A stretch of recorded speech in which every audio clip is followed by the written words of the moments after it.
골든 테이블은 목르정예 회원들과 친목 및 긴밀한 소통을 위한 소규모 행사입니다.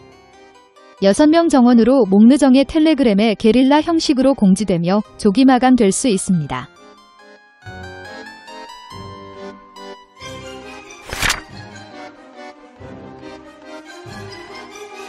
1회 2023년 5월 10일 신청 마감, 2회 2023년 5월 17일 신청 진행 중. 자세한 내용은 목르정예 텔레그램을 통해서 공지 확인이 가능합니다. 문의 문자 010-6670-7201. 이제 목르 방송을 네이버 쇼핑에서 구매하세요. 기본값만 6,000원은 USB이며 추가 상품에서 USB에 담을 강의를 선택하면 금액이 추가됩니다.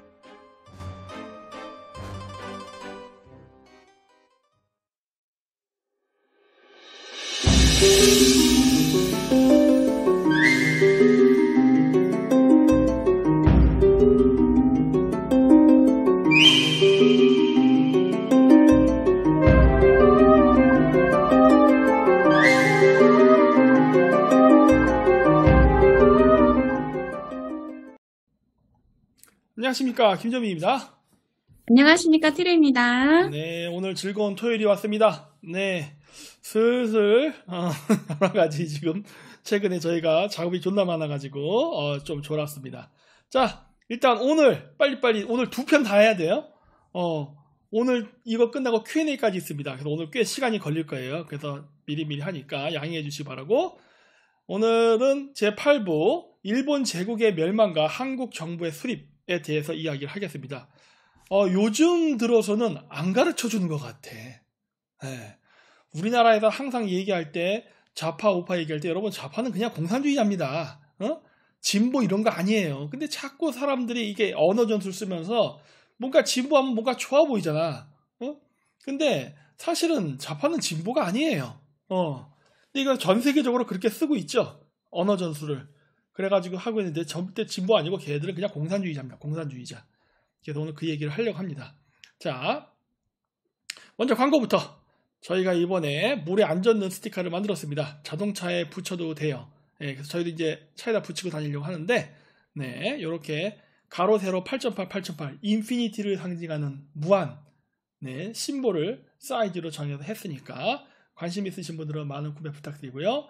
그 다음 저희 네이버에 굿즈 판매, 그 네이버 쇼핑 앱 보면 있습니다. 거기에서 목르메이슨 검색하시면은 이렇게 그동안 저희가 만들었던 제품들이 있습니다. 네, 이렇게 나오니까 여기서 관련 제품을 클릭하신 다음에 구매하기 누르시면은 돼요. 카드 결제도 되더라고요, 이제는. 시스템 많이 좋아졌습니다. 그랬고 저희가 물건만 파는 게 아니라 이렇게 강의도 팝니다. 예, 예전에 저희가 만들었던 강의들이 계속 터지고 했잖아요, 유튜브에서. 예, 그리고 그 예전의 영상들을요, 유튜브에 못 올립니다. 올리면 바로 터져요. 그렇기 때문에 저희가 원하시는 분들이 있으면 제목을 적어놨으니까 요 제목에 맞춰서 여러분들이 선택을 해주셔서 그 담아서 신청을 해주시면 저희가 USB에 복사해서 보내드립니다. 이런 식으로 하면 터지지 않지. 저희 나름대로의 꼼수입니다. 그래서 하니까 예를 들어서 이렇게 목르 정예 방송, 그레이트 게임, 뭐 여러 가지 것들이 있어요. 비공개 역사 강연 있으니까 하시면 되고, 여기 보시면 이렇게 뭐 1회부터 12회, 13에서 24, 25에서 29 뭐 등등이 있죠. 예를 들어서 요 위에 거 1에서부터 12회까지라는 걸 클릭을 하잖아요. 그럼 이렇게 나옵니다. 그동안 목르 정예 방송에서 했던 것들 1편서부터 12편까지가 쭉 나오는 거예요. 그래서 여기서 마음에 드시는 거를 클릭해서 선택하시면 됩니다. 네, 전체는 밑에 12개일 경우는 또 아까 13에서 24 있었죠? 13편에서 24편까지 있었던 제목들이 여기 쭉 나와요. 해당 사항 클릭하시면 됩니다. 25에서 29까지도 마찬가지로 클릭을 다 하신 다음에 나중에 여기 구매하기 이거 누르시면 되는 거예요. 네, 많이 간단해졌죠? 자, 그리고 뭐 목르 정예 구독권도 마찬가지입니다. 하고 구매하기. 그런 다음에 여기 보면 이제 이건 2022년에 있었던 비공개 역사 강연도 12강이 여기 다 있습니다. 그래서 오른쪽에 보시면 2001년도에 있었던 12개의 강의, 2022년에 있었던 12개의 강의, 혹은 전체 해서 해당 클릭을 하면 이렇게 나와요. 2021년에 했었던 12개의 강의, 그 다음에 2022년에 했던 12개의 강의가 여기 다 있습니다. 그래서 뭐 개별일 경우는 하나씩 클릭하시면 되고 아닐 경우 전체일 경우는 맨 밑에 거 이렇게 하시면 되고요. 2021, 2022 전체 강의는 이렇게 됩니다. 네. 그리고 최근 저희가 이제 그 북콘서트를 했잖아요. 그래서 북콘서트를 해가지고 그 많은 분들이 오셔가지고 자리를 꽉 채워주고 해서 정말 감사합니다. 그래서 행사를 잘 마쳤는데 그렇게 하다 보니까 이제 한 가지 단점은 많은 팬들하고 소통이 불가능합니다. 왜냐하면 북콘서트 진행을 해야 되고 강의도 해야 되고 뭐 팬 사인회, 사진 찍기 뭐 이런 것들 다 해야 되다 보니까 한정된 시간과 공간에서 모든 걸 하기에는 시간이 촉박해서 서로 얘기를 하고 대화를 나눌 시간이 부족해요. 그래가지고 저희가 소수로만 사람을 뽑아가지고 이야기를 하면서 뭐 차도 마시고 뭐 식사도 같이 하는 그런 식의 소모임 형태로 해서 이제 주기적으로 저희가 하려고 합니다. 예, 왕창 모이는 건 안 하려고 그래요. 왜냐면 또 전염병이 어쩌다 저쩌다 슬슬 또 고기 올리고 하기 때문에 애초에 그러한 소지를 안 만들려고 소규모로, 그리고 또 소규모로 만나야 또 친목도모도 잘 되잖아요. 그러니까 이제 그런 목적으로 해서 합니다. 그래서 1회 신청자는 모집을 했는데 이미 끝났어요. 이렇게 5월 10일이었는데 마감이 됐고 5월 17일을 모집 중이니까 선착순입니다. 신청을 해주시면 됩니다. 여기 보시면은 목루정의 텔레그램을 통해서 공지를 확인하면 되고 문의 문자는 여기 010-6670-7201 이쪽으로 연락 주시면 되겠습니다. 자, 그러면 이제 본론으로 가죠.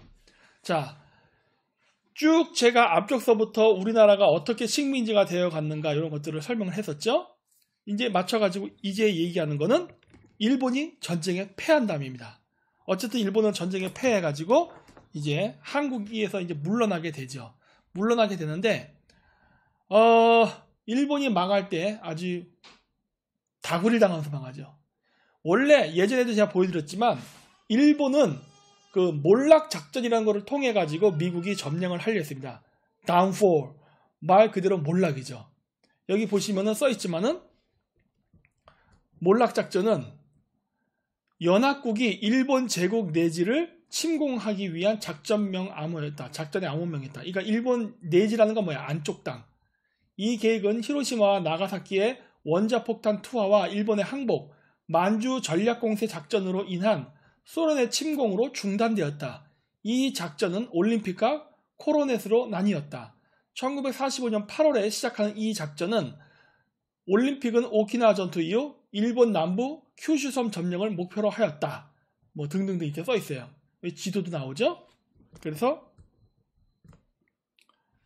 올림픽 작전, 파스텔 작전, 코로넷 작전 등등으로 여러 개의 작전을 이용해가지고 일본의 본토를 점령하고자 한 작전이었어요.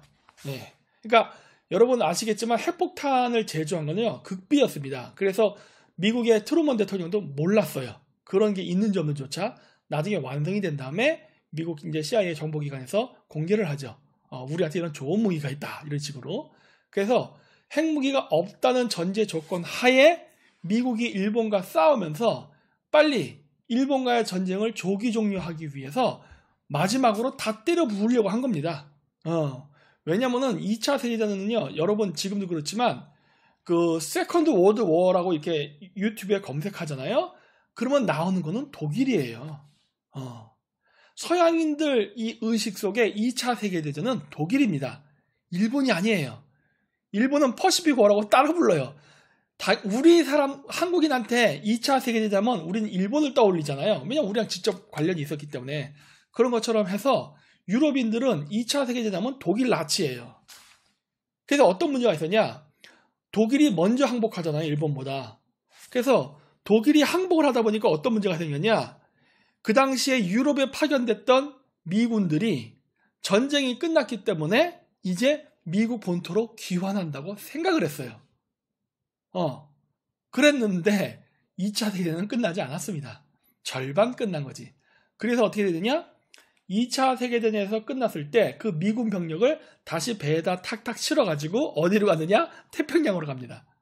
그래서 어떤 일이 발생하냐면 그때 당시에 미군 내에서 쿠데타가 일어나려고 그랬어요.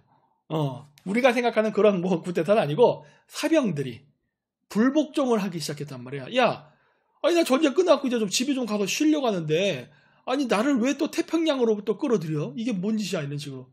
군인들이 말을 안 듣는 거야. 그래서 미국이 아주 골치가 아팠습니다.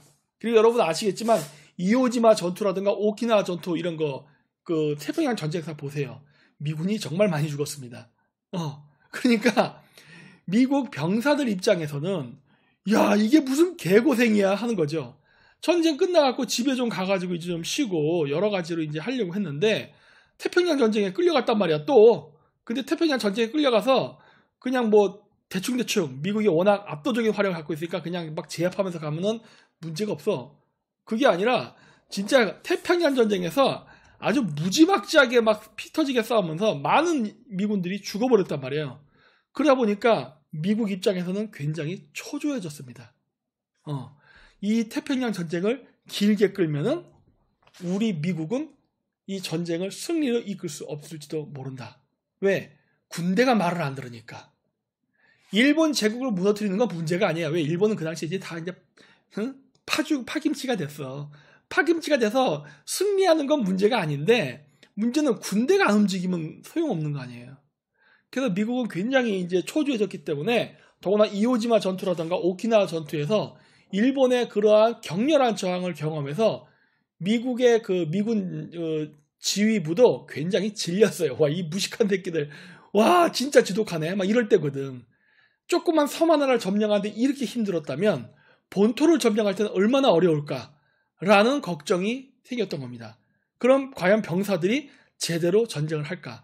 여러분 노르망디 상륙 작전할 때 미군이 수만 명이 죽었습니다. 그 일본 본토 상륙 작전을 하려면은 당연히 미군이 수만 명이 죽을 거예요. 근데 그 당시에 이제 미군이 계산해 보니까 수만 명이 아니라 수십만 명이었습니다. 와, 이건 더 큰일 난 거지.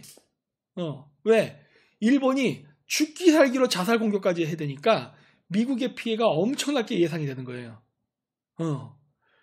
미국이 일본 본토전 싸울 때 5만 명만 죽어도 전쟁 못 합니다.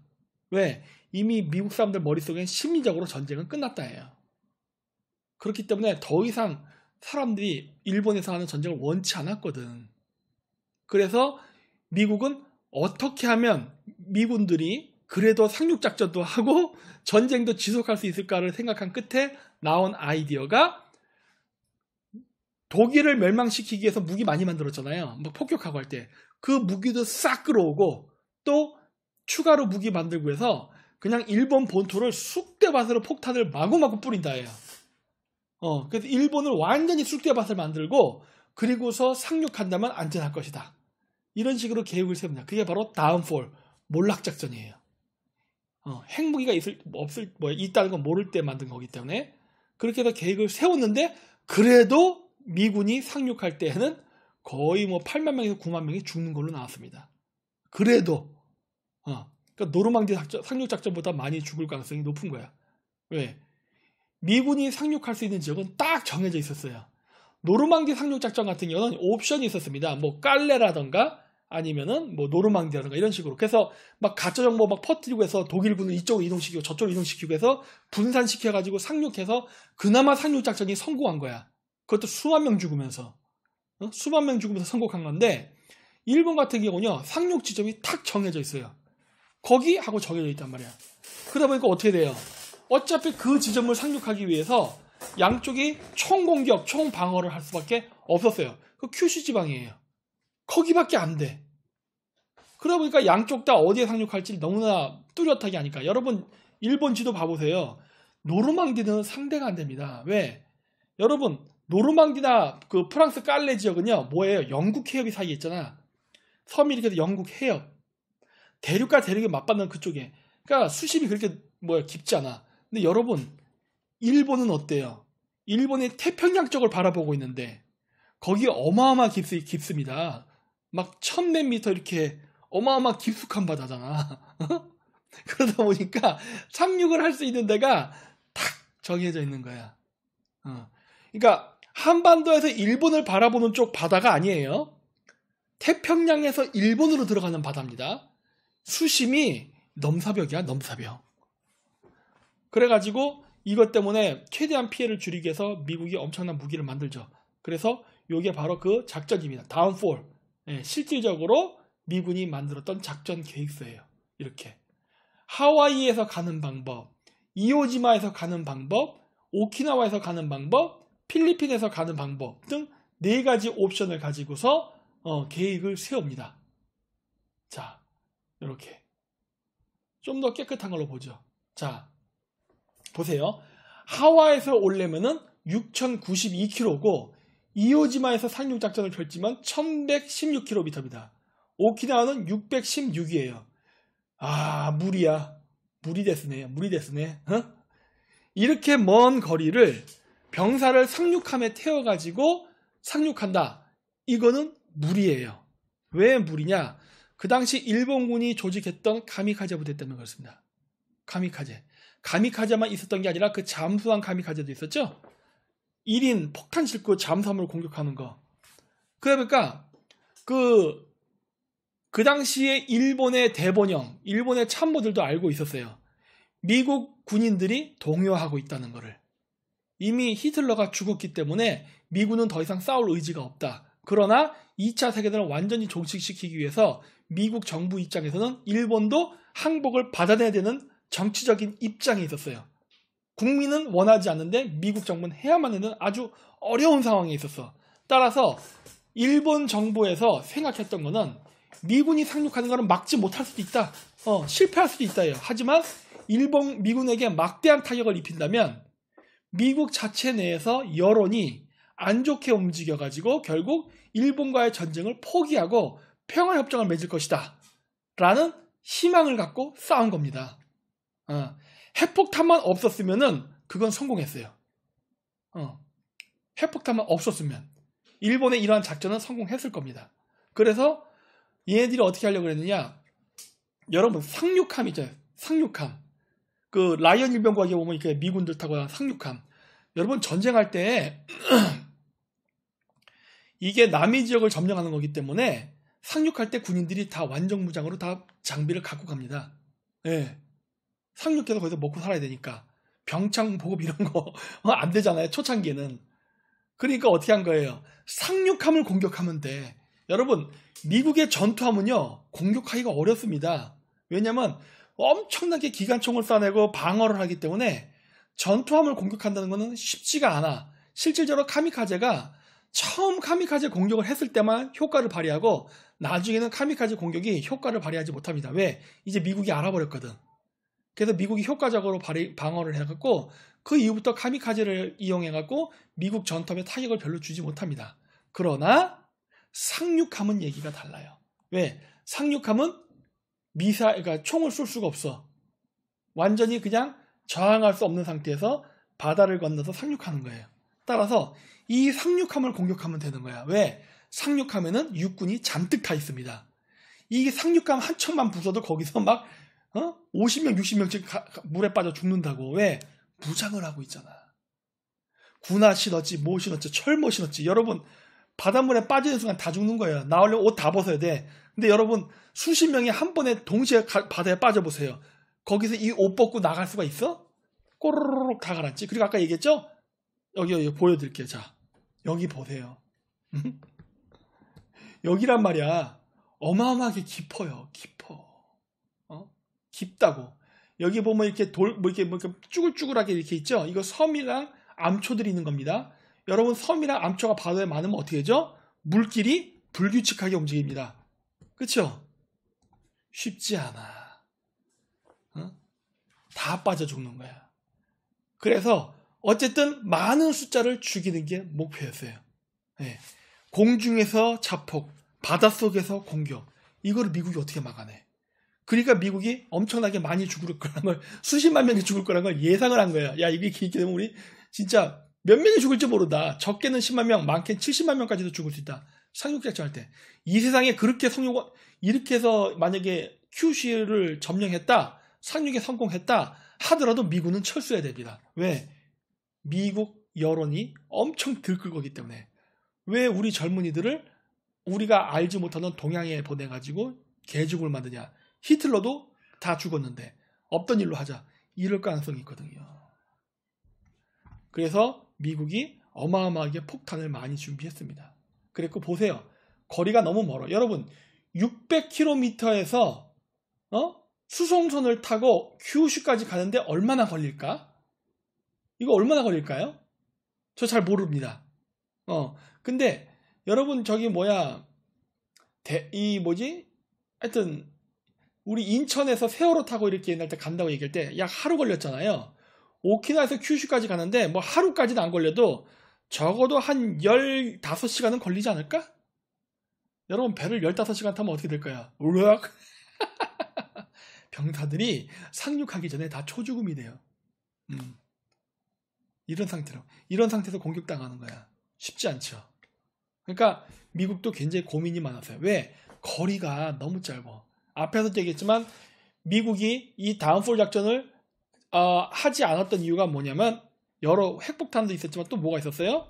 여기서 보시다시피 만주를 소련군이 점령합니다. 예. 소련을 여기를 점령하고 한반도로 내려오기 시작했단 말이야. 이 소식을 들으면서 일본 제국이 항복합니다. 왜? 미국이 일본을 공격하기 위해서 하와이, 이오지마, 오키나와에서 오는 건 상당히 멀어요. 그렇기 때문에 이걸 막을 수가 있어. 왜? 많이 죽이면 돼. 근데 문제는 뭐예요? 소련군이랑 싸울 때는 지상전을 해야 됩니다. 지상전. 일본은 지상전에 대한 트라우마가 있어요. 제정 러시아, 소련군이랑 싸울 때 엄청나게 많은 관동군들이 갈려나갔잖아. 예.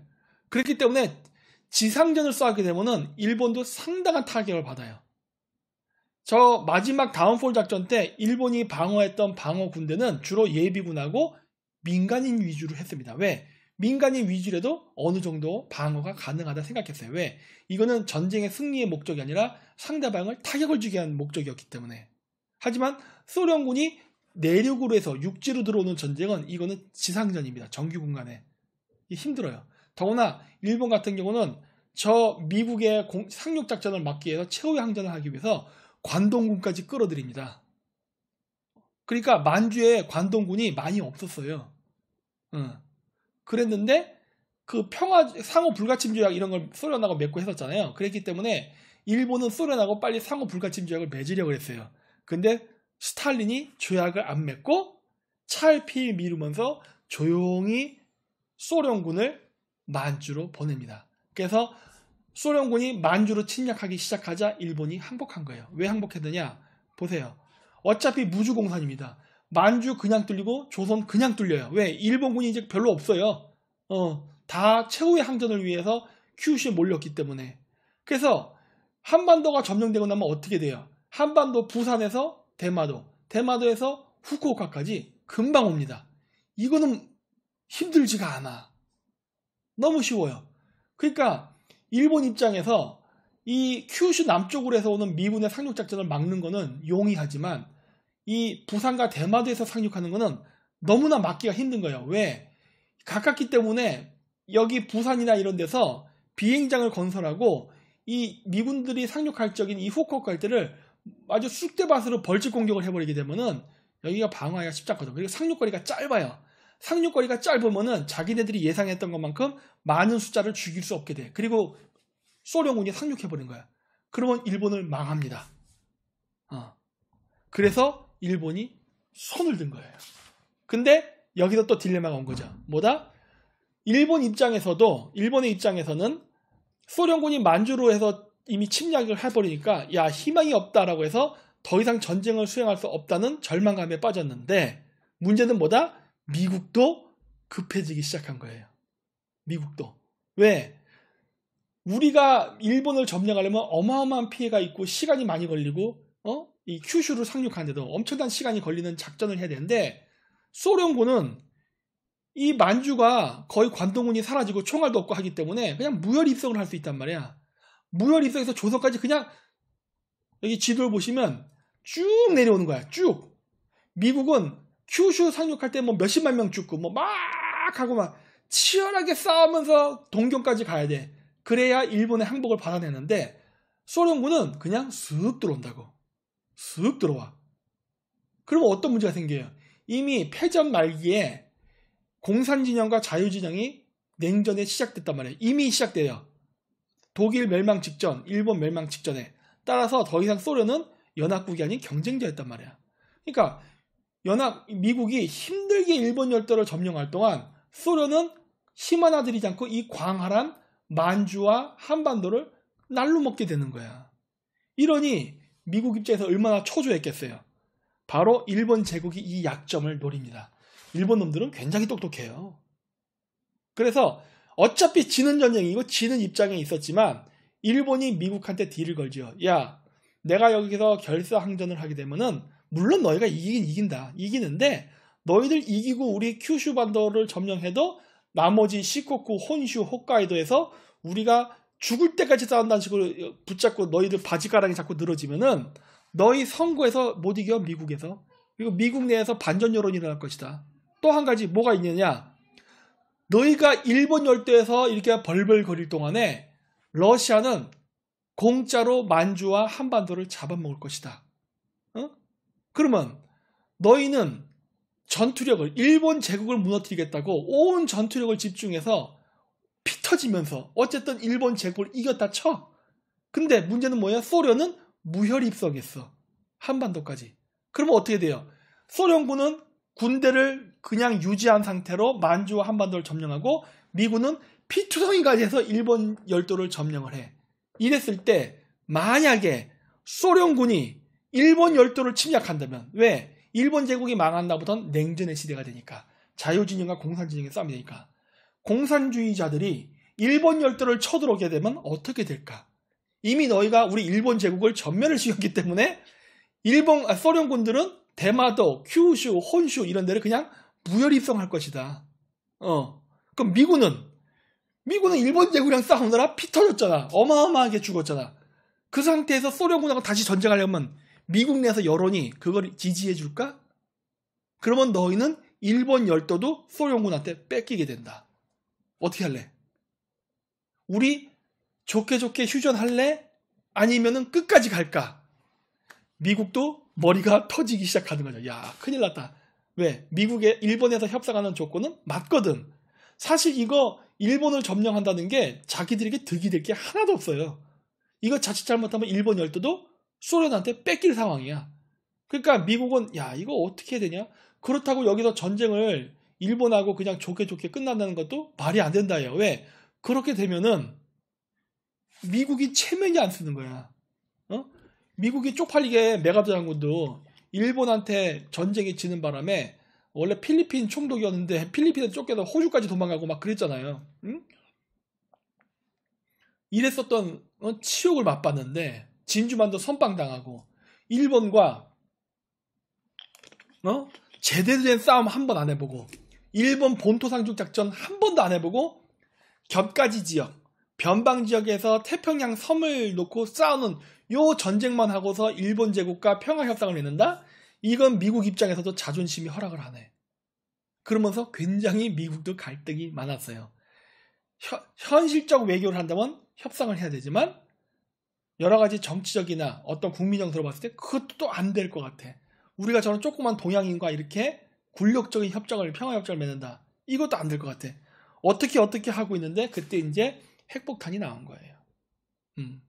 그래서 핵폭탄이 만들어지고 나가사키, 히로시마에 떨어뜨리니까 결국 일본 제국도 항복을 빨리 한 겁니다. 일본 천황이 서둘렀죠. 빨리 한 거야. 빨리 하면서 결국 어떻게 된 거예요? 미국이 일본 본토 상륙 작전을 하지 않고 일본이 상복함으로써 미군은 그 전투력을 그대로 보존해서 일본 영토를 접수할 수 있게 되었던 거야. 미국이 가장 우려했던 상황을 모면한 겁니다. 바로 미군 사병들의 반란이 없이 일본 점령이 가능했던 거예요. 자, 여기입니다. 당시 점령이 가능한 지역은 아리아케와 사츠마 반도 이 두 군데밖에 없었어요. 그리고 이 두 군데다가 일본군은 몰빵을 합니다. 이렇게 정규군 155만 명, 와 민병대 28만 명, 민병대 대부분은 인지회란때 쓰이던 조총, 활, 죽창으로 무장했답니다. 항공모함 6척, 순회함 4척 진짜 다 끌어모은 거예요. 일본의 배가 다 터졌거든. 이런 거. 어뢰 400척, 신료 800척, 가미카제 비행기 1만 대, 가미카제 비행기 1만 대입니다. 1만 대. 왜 미군이 적게는 10만 명, 많게는 80만 명까지 사상자가 나는지가 여기서 나오는 거예요. 가미카제 비행기 1만 대 중에 단 10%만 성공해도 1000대입니다. 그쵸? 1000대예요. 1000대가 미군의 수송상을 공격하는 성공한다면 수송선 1000대가 박살나는 거야. 수송선 1000대가 박살나면 미군은 몇 명이 죽을까? 어마어마한 숫자지. 근데 이게 저거만 있나요? 잠수함도 있잖아. 잠수함. 가미카제 잠수함.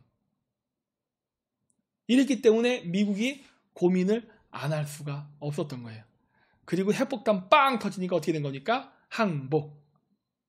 그러면서 미국도 일본을 완전히 제압하지는 못하죠. 그러니까 전투상으로는 제압이 됐지만 협상으로. 왜? 일본의 마지막 히든카드는 그랬거든. 우리가 끝까지 저항한다면 너희는 결국 태평양을 잃어버릴 것이다. 그러니까 미국도 그렇게 되면 안 되니까 결국 협상을 맺을 수밖에 없었던 거야. 그러니까 일본 천황이 안 죽고 그러죠. 그래서 협상단들이 미주리하며 와서 항복선언을 하죠. 어쨌든 항복하는 쪽이 지는 거니까. 그래서 미군 그러니까 전투하면서 하죠. 여기가 우리 미군 영역이다라는 걸 보여주기 위해서 일부러 이렇게 했지요.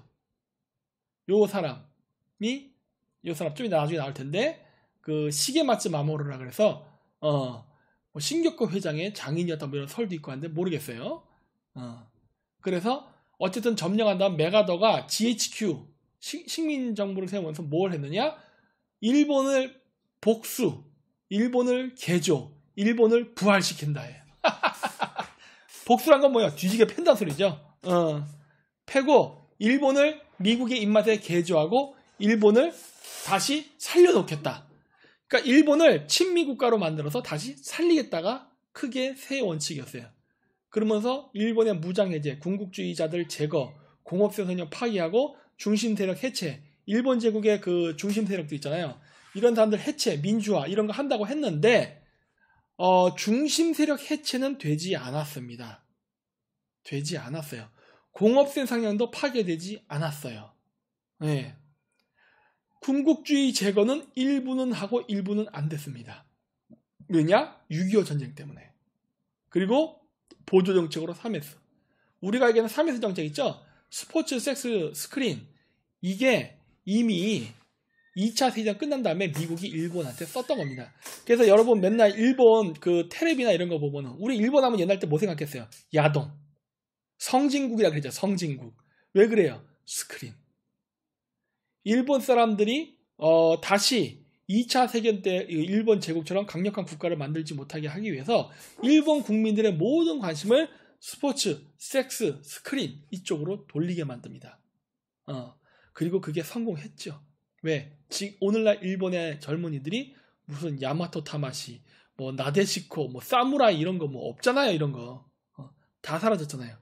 그렇게 만들었습니다. 네. 그렇게 만들면서 일본을 이제 허수아비 국가로 만들어내죠. 네. 그리고 나서 뭘 하느냐?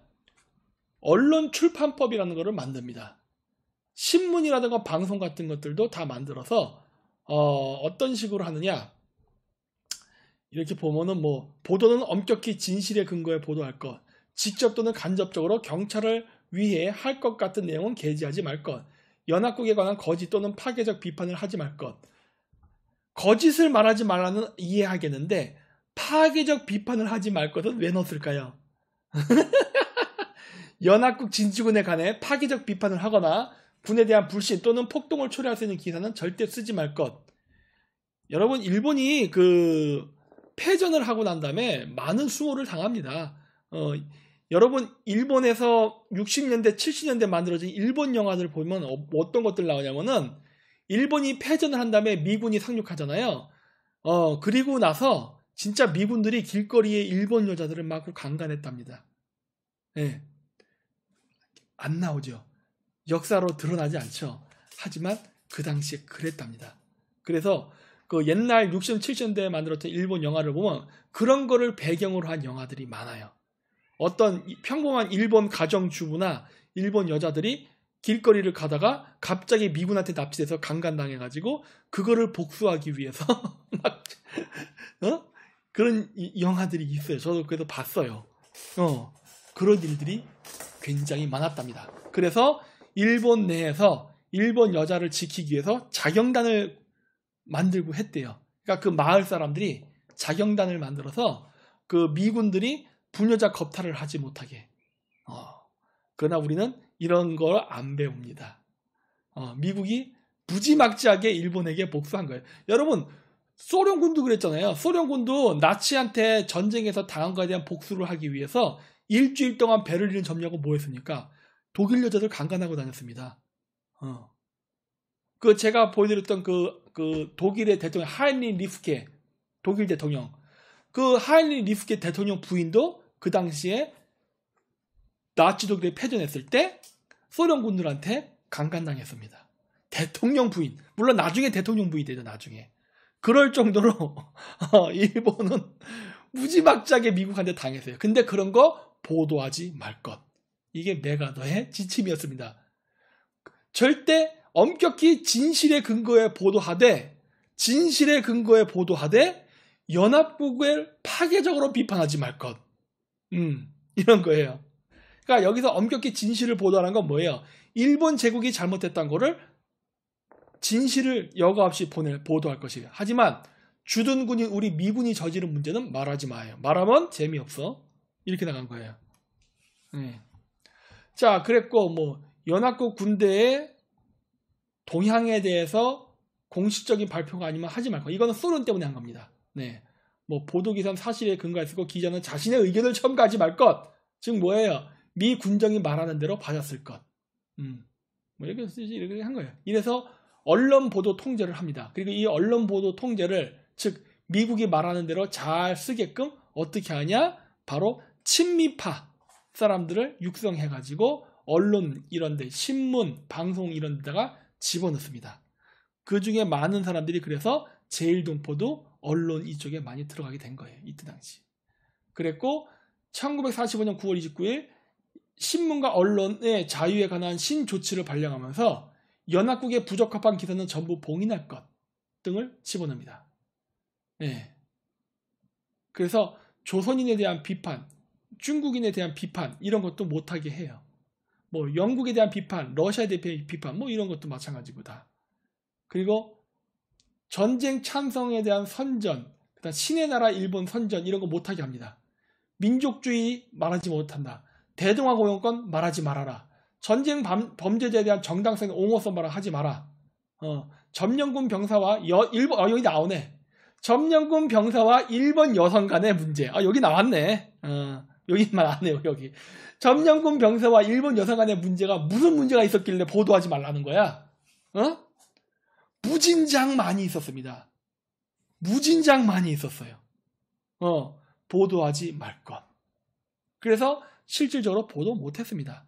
제가 본 영화도 한국전쟁 끝나고 1960년, 70년대 거의 그 사건이 나고 30년 정도가 지나서 일본 영화에서도 드디어 조금씩 나오게 된 거예요. 그 이전에는 일절 말았었어야 됩니다. 점령군대에 대한 비판 안 된다.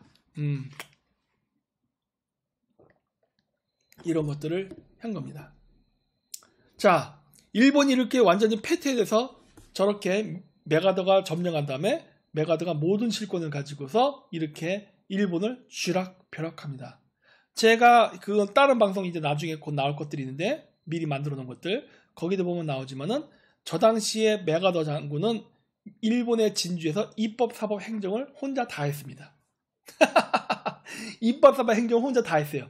45년부터 50년까지 1950년까지 5년 동안 일본에서 절대 권력을 가진 대통령으로 군림합니다.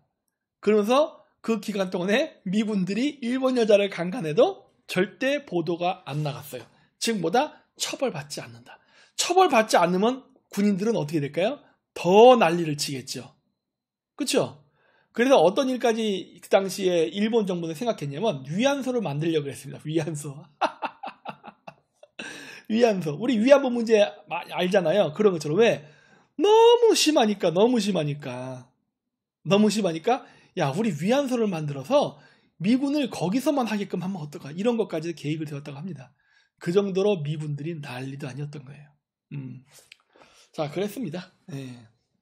자, 그래서 일본을 완전히 저항할 수 없이 무장해제를 시켰고, 그리고 나서 이제 그 비슷한 시기에 일본의 영토였던 대한민국이 독립하면서 대한민국 정부가 수립되게 됩니다. 근데 그 수립되던 과정을 알아야 돼요.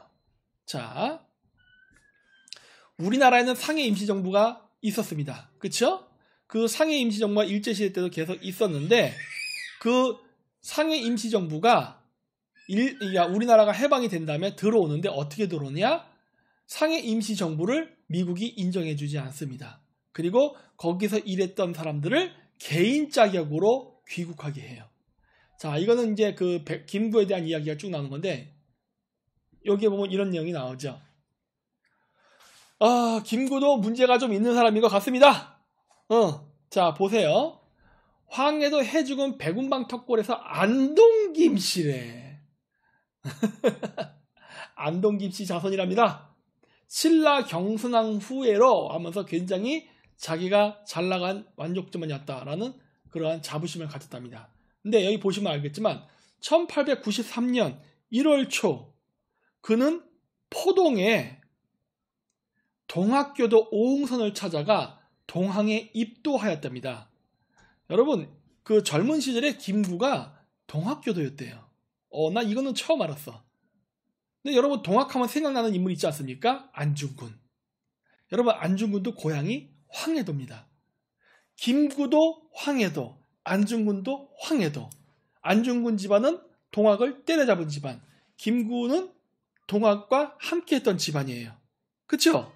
자, 그 이야기가 나옵니다. 노란색 친구 볼게요. 안태온, 안중근의 부친으로부터 귀순을 권유하는 편지를 받기도 했다. 그는 1895년 동학 농민운동을 토벌하기 위해 이게 뭐야? 1893년에 동학에 입도했는데 1895년이면 2년입니다. 2년 사이에 김구 선생님이 동학을 믿다가 동학을 버렸네. 동학 농민운동을 토벌하기 위해 의료소를 세워 경상의 김홍집 내각에 참여한 김종환의 원조와 함께 감사의 지도 아래 군대를 조직해 1894년 12월 접주 원용일의 부대 2,000여 명을 크게 이긴 적이 있을 정도로 동학농민운동 진압에 좋은 성적을 거두고 있던 지역 유력자 안태에게 몸을 의탁한다. 이거 뭐야? 김구 집안은 상놈이 됩니다. 상놈 맞습니다. 예. 왜냐면은 그 김의겸의 난 때, 그러니까 김구가 김의겸의 후손이래요. 그래서 김의겸의 난이 일어나는 바람에 그 가문이 몰락한답니다. 몰락했지만 어쨌든 김구는 안동 김씨 자손의 신라 경순왕의 후예다 라고 합니다. 그리고 이승만도 이거를 옛날 때 인정했더라고요. 김구 집안 뼈대 있는 가문이야. 지금은 거지 같지만 옛날 때 뼈대 있는 가문이야. 이런 얘기 합니다. 근데 핵심은 뭐다? 김구가 동학교도였다가 동학교도를 배신하고 동학교도를 때려잡았고 그 때려잡으면서 그거를 가지고 명성을 얻어서 조선 왕조 마지막 시기에 출세했다. 그런 거죠. 우리 김구 선생님도 많은 문제가 있었네. 그쵸? 야, 이거 김구 선생을 우리나라 민족사학에서 항일투쟁의 아버지처럼 이렇게 막 묘사하고 김구 선생, 안중근도 막 이렇게 막 하고 하는데 이게 좀 그렇지 않나? 전부 다 배신자들이네. 배신자들이야. 조선 왕조의 그 부정부패한 탐관오리들이 조선의 백성들을 그렇게 쥐어짜고 괴롭혀서 못 먹고 못 살겠다고 일어난 게 동학농민운동입니다. 다 알잖아요. 그 동학농민운동이 일어난 그 불쌍한 백성들을 때려잡겠다고 나선 인물이 바로 서울 출신, 그 이방이나 이런 거 있잖아요. 사토 있잖아요. 서울 출신 안중근이 농민 따라잡고 조선 왕조에서 출세를 하기 위해서 그런 짓을 했고, 또 이 불쌍한 동학 농민들을 김구도 김의겸 난 때문에 쌍놈 집안으로 몰락했는데 동학 농민을 때려잡음으로써 그 공로를 인정받아서 다시 양반계급이 되려고 했네. 지금 제 해석 어떻습니까? 잘못됐습니까? 김구와 안중근이 왜 동학을 때려잡았습니까? 자신의 신분 상승을 위해서. 맞죠? 안중근 서울 집안 출신, 김구 역적 모의 때문에 몰락한 양반 집안의 자손이에요. 그쵸? 그쵸? 이렇잖아. 그렇기 때문에 여러분, 동학운동을 미화할 때 김구와 안중근을 같이 미화할 수가 없습니다. 동학운동을 했던 사람들과 안중근, 김구는 철천지외인데, 더구나 김구는 동학교도로 들어갔다가 1, 2년 만에 배신하고 탈퇴해서 동학군을 때려잡은 사람이에요. 얼마나 동학 사람들이 김구를 바라보면 치를 떨었을까. 이런 사람들이 상위 임시정부를 만들었으니 동학 패배한 잔당들이 일진회를 만드는 게 이상하지 않을 것 같은데 여러분 어떻게 생각하세요? 동학 잔당들, 김구와 안중근에 의해서 진압당했던 동학의 잔당들이 자기 가족들이 다 거열형으로 사지가 찢어나가고 3족을 멸당하고 했던 그 동학의 잔당들이 치를 떨면서 일진회를 만들어서 자기를 괴롭혔던 고종을 무너뜨리고 상위 임시정부를 공격하는 게 잘못된 건가? 어떻습니까, 여러분? 여러분 어떻게 생각하세요? 이런 거를 여러분들 안다면은 여러분 어떻게 생각할 것 같아? 일진회가 정말 나빠요? 물론 매국행위 했어. 안 했다는 게 절대 아니야. 맞는데 조선의 엘리트층들이 그런 놈들이었다니까, 우리나라에. 여러분들이 지금 이 현 시대에 그러한 어떤 불이익을 당한다면 여러분은 가만히 있겠습니까? 그래도 이건 나의 조국이니, 우리 고종 황제 폐하께서 나의 딸을, 강제로 데려가서 후첩으로 삼고 강간을 하던, 내 재산을 다 뺏어가건, 그래도, 나는 조선 사람이니, 일본을 대항해서 항일투쟁을 하겠다. 할 것 같아요? 나는 안 할 거라고 보는데? 나는 안 할 거라고 봐. 근데 조선 왕조 말기에 이게 어마어마하게 심했잖아. 모든 조선의 백성들이 등을 돌렸잖아. 그래서 얘기했잖아. 한일합방 때 독립운동이 안 일어난다고. 왜 한일합방 때 독립운동이 안 일어났으니까 백성들이 이를 갈았어요. 응?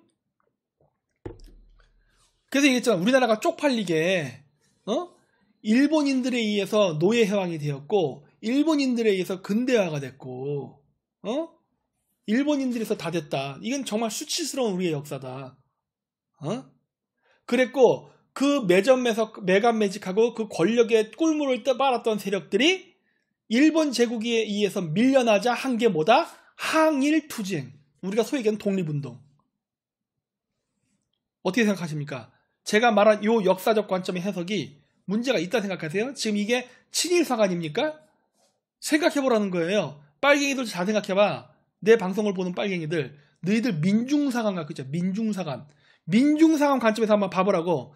조선의 바로한 그런 지주, 엘리트 계급의, 부르주아 계급의 그러한 압제 속에 고통을 받았던 조선 농민, 프롤레타리아 계급이, 이런 사람들이 일본이 들어왔을 때 일본을 환영하면서 받아들인 게 이상하냐는 거야. 그랬고 그러한 조선의 엘리트 계급들이 나중에 와서 우리나라에 들어와갖고 일본이 패한 다음에 국가 유공자가 돼서 돈까지 받아먹습니다. 자손들은 각종 혜택을 누려요. 이게 옳다고 생각하세요?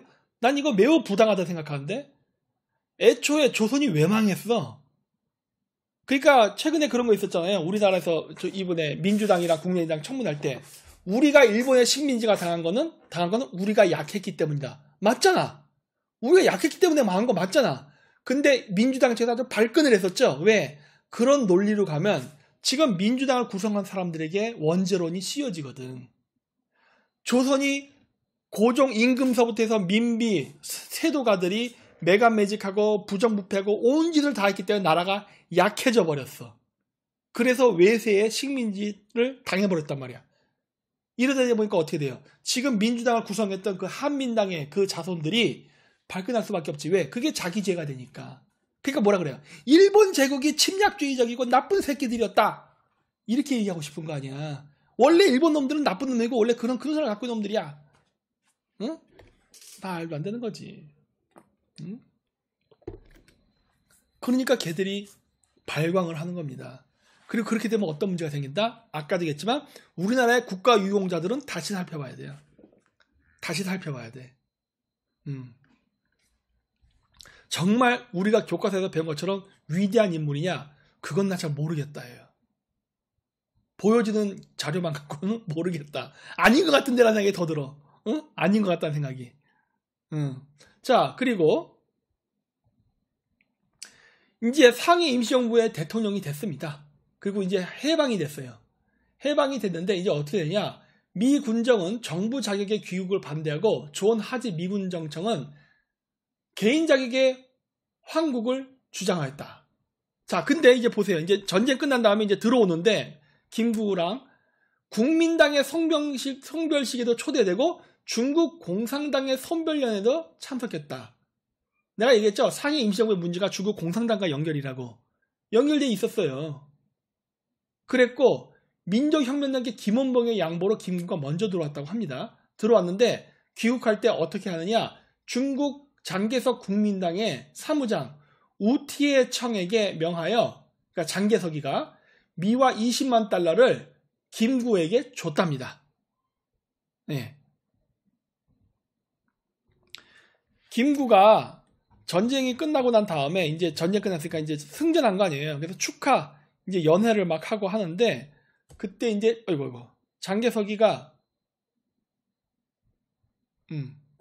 장개석이가 그렇게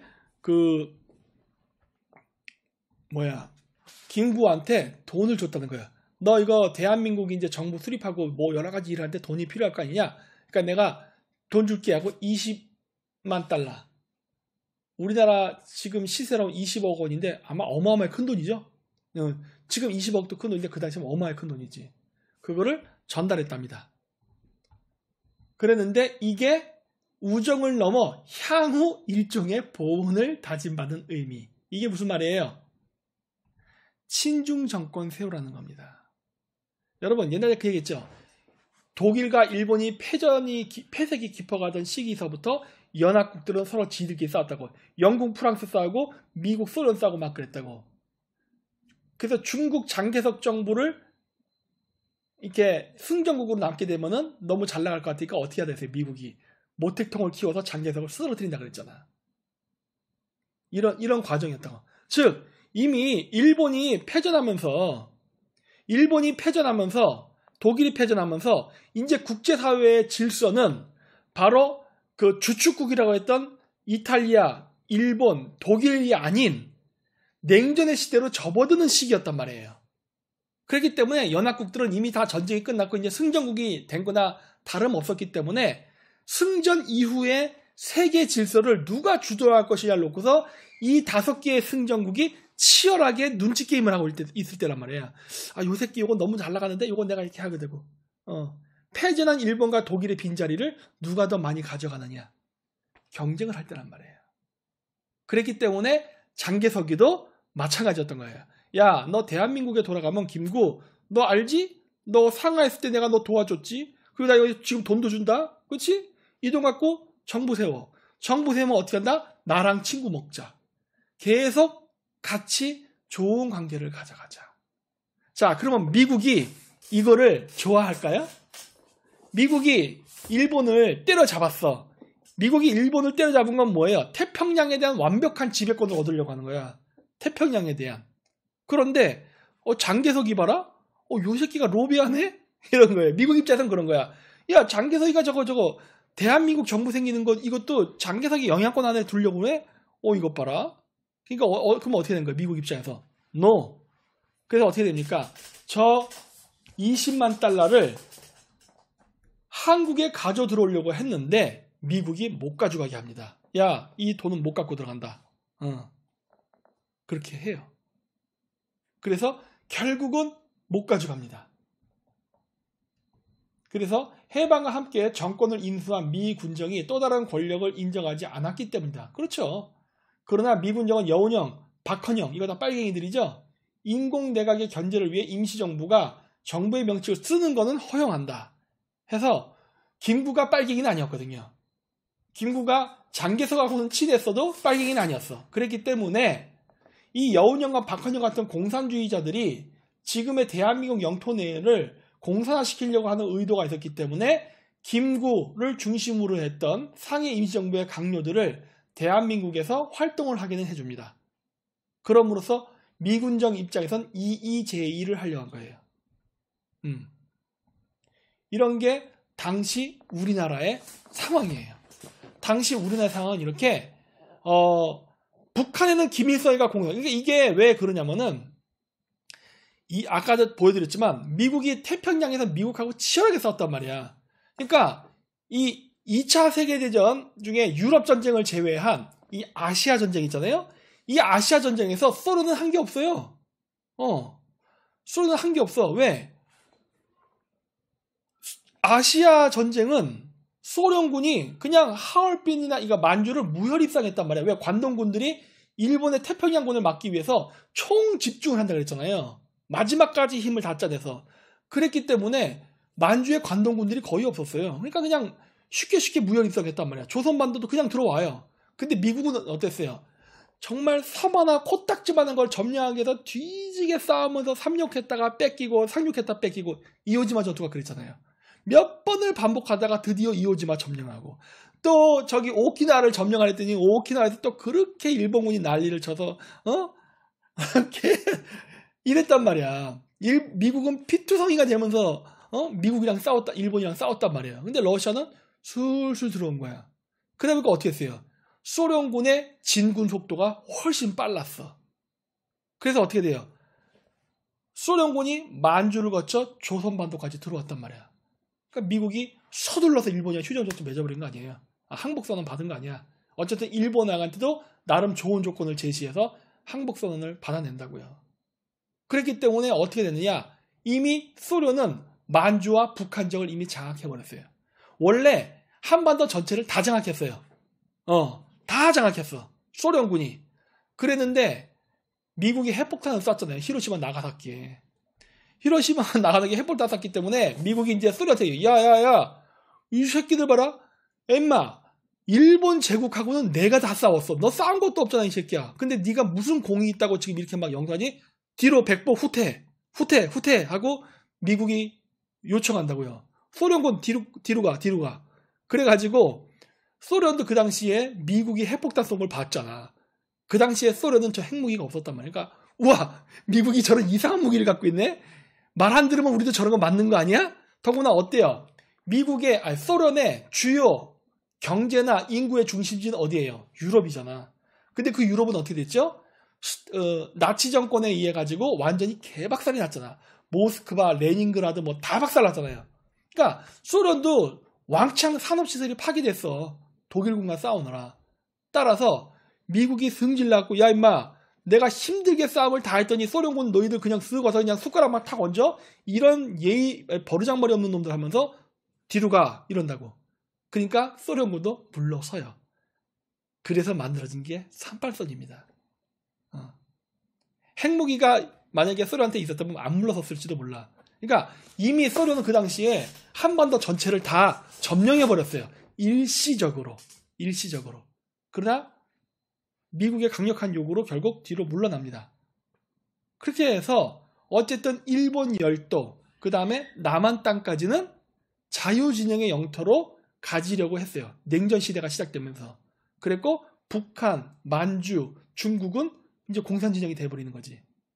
이렇게 어느 정도 구획이 딱 정해지는 줄 알았는데 그게 아니었다는 거지. 왜? 공산주의 혁명을 남한에서도 일으켜가지고 남한까지 공산화시키려고 했습니다. 그게 바로 이러한 각종 빨갱이들의 데모, 반란 사건이에요. 대구 11 사건 이런 것들. 미 군정기의 발달합니다. 근데 여기 보면 나오지만 소련 군정의 스티코프 일기에 따르면 총파업에 관한 명령과 자금이 개입되었다고 작성되어 있다. 봐, 이거 소련군들이 했잖아. 1946년 남한을 뒤흔들었던 9월 총파업 당시 북한의 소련 군정은 조선공산당 측에 200만 행을 이어 발행한 10월 대구 폭동 기간 중에도 세 차례 추가 자금을 지원했으며 파업 투쟁에 대한 행동 지침까지 지시했다. 이는 당시 소련 군정의 최고 책임자인 연해주군 광고 정치 담당 부사령관 겸 군사평위원회였던 테렌티 스티코프가 작성한 일기에 나타나 있다. 이렇게 해서 우리나라 안에서 공산주의 혁명을 일으키려고 소련군들이 뒤에서 공작질을 했습니다. 자금도 줬어요. 그러니까 내가 항상 얘기한 거야. 어떤 대규모 시위가 일어날 때는 저는 그랬잖아요. 돈을 본다. 그 시위대가 말하는 거 듣지 않는다. 뭐 시위대가 얘기하는 뭐 민주주의 독재타도 안 들어. 그게 중요한 게 아니야. 저 시위대가 만들어진 자금이 어디서 왔지? 나는 그걸 본다고 했잖아요. 항상 돈. 여기서도 뭐예요?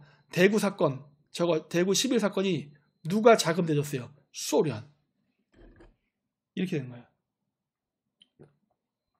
그래서 소련은 남한까지 공산화시키려고 여러 공작질을 했습니다. 이게 1946년 10월 1일이에요. 대한민국 정부가 수립되기도 전입니다. 그리고 남조선 노동당, 남노당이라 보통 부르죠. 1946년 12월 23일, 이건 10월 1일, 한 달 뒤에 남조선 노동당이 설립되고 그리고 나서 얘네들이 한 게 뭐다? 제주 4.3 사건, 여순 사건, 남부군 사건 등등등등 이런 것들을 뒤에서 선동질을 하고 공작질을 합니다. 특히 이 부위원장으로 선출됐던 박헌영, 이 박헌영이는 나중에 김일성하고 함께 모스크바를 가서 너희가 무기와 자금을 지원해주면 대한민국, 이 남한을 공산화시킬 수 있다라고 얘기합니다. 그러면서 우리에게 무기와 자금을 지원해다오 라고 해요. 그래서 그 당시 아까도 얘기했지만 소련도 엄청나게 공격을 당해서 피폐해졌을 때예요. 나치 독일이 러시아를 완전히 초토화시켰거든. 본토를. 그랬기 때문에 당시 소련도 국가 재건을 해야 됐기 때문에 많이는 도와주지 못합니다. 자금이 한정되어 있었잖아. 그러나 어쨌든 세계 공산화를 위해서 이게 종주국인 소련이 움직이긴 해야 됐기 때문에 자금 지원을 해줘요. 그러나 어디까지? 서울 점령까지만. 왜? 북한의 김일성이가 인민군을 가지고 서울을 점령하고 남로당 출신의 박헌영이가 대한민국에서 공산주의 혁명을 일으킨다면 공산화는 가능하다. 왜? 대한민국의 수도인 수도를 쳐갖고 대한민국의 행정부를 흔들어서 국가정부의 통제력을 상실하게 한 상태에서 남한의 빨갱이들이 일어나서 공산주의 혁명을 하면은 대한민국은 공산화를 시킬 수 있다라는 계획을 세워서 했는데 문제는 뭐다? 그 계획이 실패로 돌아갑니다. 그래서 그것 때문에 박헌영이가 책임을 지고 숙청당해요. 김일성한테. 야, 너 내가 서울만 점령하면 남한 공산화 될 수 있다고 했는데 왜 남로당의 공산주의 혁명이 안 일어났지? 너 이 새끼, 너 약속이 달랐네? 너 때문에 우리가 남한 공산화에 실패했어. 이렇게 해서 죽여버립니다.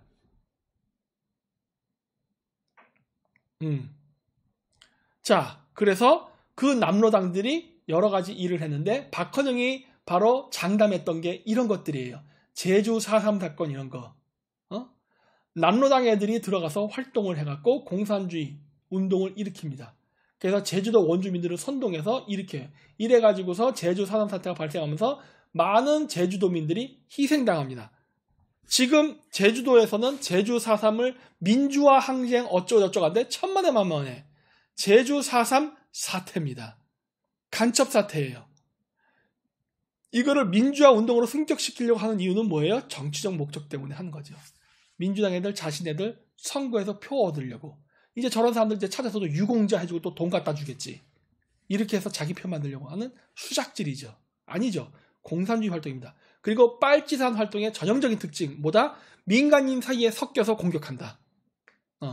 민간인을 방패로 해서 테러 활동을 한다. 왜?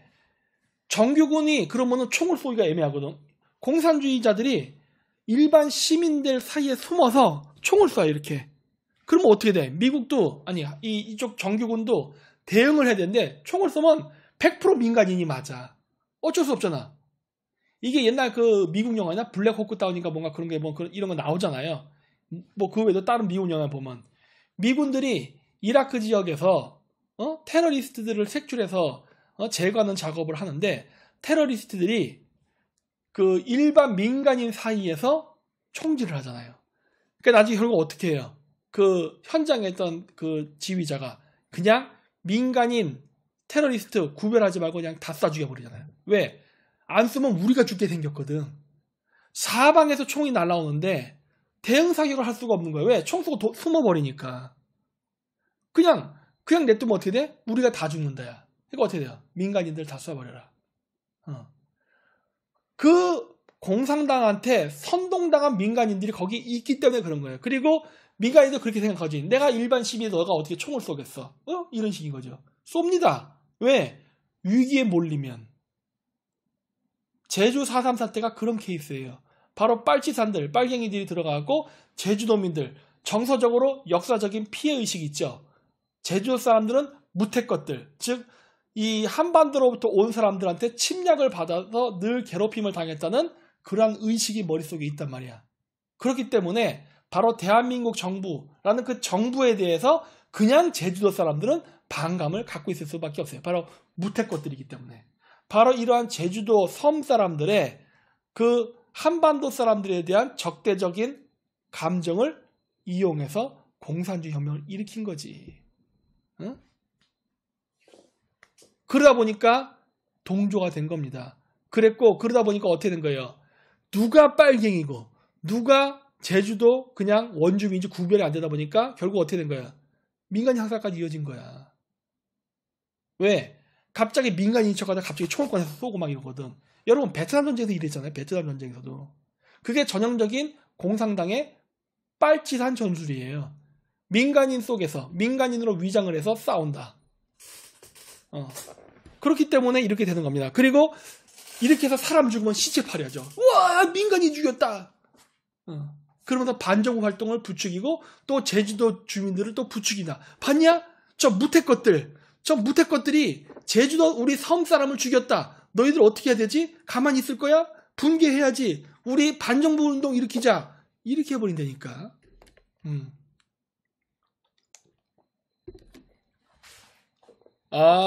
그러니까 학교에서 제주 4.3 사건을 제주도민을 이유 없이 학살했다고 가르쳐요. 말도 안 되죠. 이유 없이 학살한 게 아니에요. 간첩들이 있었어요. 간첩들이. 바로 박헌영이가 스탈린을 만났을 때 했던 바로 빨치산 전술이 이겁니다. 김일성이가 서울을 점령하면은 나머지는 박헌영이가 거느린 남로당을 이용해갖고 이렇게 각지에서 공산주의 혁명을 일으켜서 대한민국 정부를 전복시키겠다는 게 계획이었어. 단 타이밍이 조금 안 맞았어요. 왜? 자 보세요. 제주 4.3 사건 언제 일어난 겁니까? 1947년입니다. 그리고 대구 11 사건 뭐예요? 1946년이야. 그쵸? 여수 순천 사건 언제 일어났어요? 1948년에 일어났습니다. 대한민국 정부 수립이 1948년 5월이야. 순서로 보면 여수 순천 사건보다 3달 앞이네. 어쨌든 이랬어요. 6.25 전쟁은 언제 일어났죠? 1950년. 그쵸? 자, 그러다 보니까 어떻게 됐느냐? 박헌영이가 너무 빨리 일으켰어. 물론 걔네들도 나름대로 작전이 있었을 겁니다. 왜? 이렇게 제주 4.3 사태, 여수 순천 사건, 대구 사건, 그 다음에 또 무슨 사건이었더라? 이런 것들. 하여튼 기타 등등 이런 사건을 일으키게 되면은 사람들이 죽잖아요. 민간인들이 죽잖아. 그렇게 되면은 더욱더 이승만 정권에 대한 적개심을 품기 때문에 그거를 이용해서 만약에 6.25 전쟁이 나게 되면, 그러니까 북한군이 남한 쪽으로 침략을 하게 되면 그 피해를 당했던 유가족들이 대한민국 정부에 대한 반감을 가지고 반기를 들어서 전체적으로 대한민국 전체에 반 이승만 정권 운동이 일어나면서 대한민국을 적화시킬 수 있을 것이다 라는 계획이 있었을 수도 있습니다. 박헌영이가. 그랬기 때문에 6.25 전쟁 나기 전에 이러한 것들이 있었을 수 있어요. 왜? 적개심을 만들기 위해서. 그 비슷한 게 지금 일어나고 있죠. 세월호 사건, 이태원 사건, 그 그 다음에 다 지나가 지금 제주도 사상 사건 끄집어냈고 지금 추모 열기 하면서 지금 막 뭔가 서역하려고 막 하고 있죠. 이런 것들. 지금 뭐 하고 있는 거예요? 전쟁 준비. 그러면서 현 대한민국 정부를 부정하게 만드는 전략. 얘들 지금 이거 하고 있잖아요, 지금. 과거에도 했지만 지금도 하고 있잖아요. 그러니까 지금 저희가 전쟁이 가까워졌다는 얘기를 괜히 하는 게 아닙니다. 그랬는데 어떻게 되느냐. 여러분도 아시겠지만은 이승만 대통령이 무지막지하게 때려잡았습니다. 무지막지하게 때려잡았어. 무지막지하게 때려잡았기 때문에 지금 제주 4.3 민주화 항쟁이니 어쩌죠 이런 개소리 떠는 겁니다. 왜? 원래 그렇게 해서 이렇게 반감을 갖는 사람들이 생기고 이렇게 해서 이런 걸 가지고서 나중에 북한이 쳐들어왔을 때 이 반감을 가진 사람들을 이용해서 확 내란을 일으키려고 했는데 이승만 대통령이 어떻게 한 거야? 씨를 말려버린 거예요. 그냥 잔인하게 진압한 거죠. 다시는 일어나지 못하게. 그러다 보니까 어떻게 됐다? 김일성이가 서울을 점령을 했는데 남한에서 공산주의 혁명이 안 일어나 버려요. 정작 6.25 전쟁 나기 전에는 있었는데 6.25 전쟁이 나고 나니까 안 일어나. 왜? 다 때려잡았거든. 아주 잔인할 정도로 때려잡은 거예요. 왜? 그러지 않고서는 이게 해결이 안 되니까. 역사는 반복되죠. 지금 윤석열 정권의 뭐라 그러더라? 그 검사 독재 정권? 뭐 어쩌죠 이렇게 부르고 하죠. 이재명이가. 왜 그럴 것 같아요? 그래서 제가 얘기한 겁니다. 지금 우리나라가 윤석열 집권 기간 동안에 이 대한민국에 퍼져 있는 이 간첩들을 숙청하지 못한다면은 북한이 과거에 실패했던 통일전쟁이 성공할 수도 있기 때문입니다. 그래서 내가 윤석열 집권 기간 동안에 대한민국에는 간첩들 빨갱이를 색출해서 다 감옥에 넣던 뭐 보이지 않게 이렇게 어둠의 뒷골목에서 이렇게 죽여버리던 해버려야 된다라고 저는 생각하는 거예요. 마약과의 전쟁 이런 거 강력하게 추진해야죠. 다 제거해야 됩니다. 그러지 못하면 이번에 북한이 여러분 생각해보세요. 지금 북한이 대한민국 점령할 수 있을 거라 생각하세요? 북한은 대한민국 점령 못합니다. 2천만 인구가 5천만을 제압할 수 없을 뿐더러 북한이 갖고 있는 재래식 병력은 지속 가능하지 못해요. 왜? 전쟁은 장기전이잖아요. 장기적으로 전쟁할 수 있는 자금이 없어요. 지금 러시아도 봐요. 우크라이나 전쟁에서 돈이 없어 절절매잖아. 북한이 대한민국을 부산까지 점령할 수 있을 만큼 자금과 포탄과 무기가 있냐고. 없어요. 미사일은 있어. 그건 없어. 따라서 만약에 북한이 남한을 또 한 번 침략하려는 전략을 쓴다면 과거와 똑같아요. 서울까지예요. 서울까지 점령은 가능합니다. 총력전을 탁 들이면은. 근데 그 다음부터는 뭐 해야 된다? 과거랑 똑같아. 남한의 빨갱이들이 공산주의 혁명을 일으켜가지고 대한민국 정부를 전복시키고 그 다음에 서울을 점령하고 있는 김정은과 손에 손잡고 통일정부 만세 이러면 되는 거예요. 그렇죠? 지금도 똑같은 일이 벌어지고 있는 거야. 이거를 이번 5년 동안에 정확하게 잔인하게 확실하게 잡아내야 됩니다. 이거 못 잡아내면은 전쟁 나요. 진짜로. 이거 못 잡아내면 전쟁 나요. 왜? 북한한테 희망이 생기거든. 북한한테 쳐들어왔을 때 이길 것 같다라는 희망이 생기면 쳐들어옵니다. 북한이 그 희망을 못 갖게 할 수 있는 방법은 뭐 우리가 같이 뭐 미사일도 뭐 만들고 이런 미사일 방어 시스템 이런 것도 있지만 남한에 있는 빨갱이들을 확실히 색출해서 제거하는 작업이 되면은 이것만 갖고도 김정은은 남침을 못해요. 왜? 어차피 북한 전략으로 공격할 수 있는 건 서울까지야. 서울까지 괜히 잘못 건드리면 어떻게 된다? 그 다음부터 미국의 어마어마한 보복 반격이 들어간단 말이야. 보복 반격이 들어간단 말이야. 그럼 어떻게 된다? 작살난다.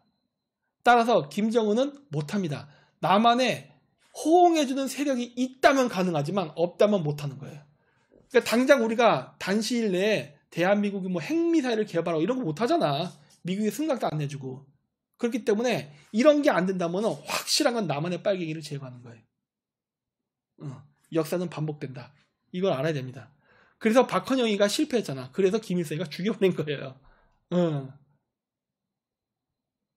자, 그랬는데 어떻게 됩니까? 이거 옛날 때 있죠. 여기 사회주의자라는 이거 빨리 내면 하죠. 자유주의자들이 이승만의 농지개혁을 미화하는 이유.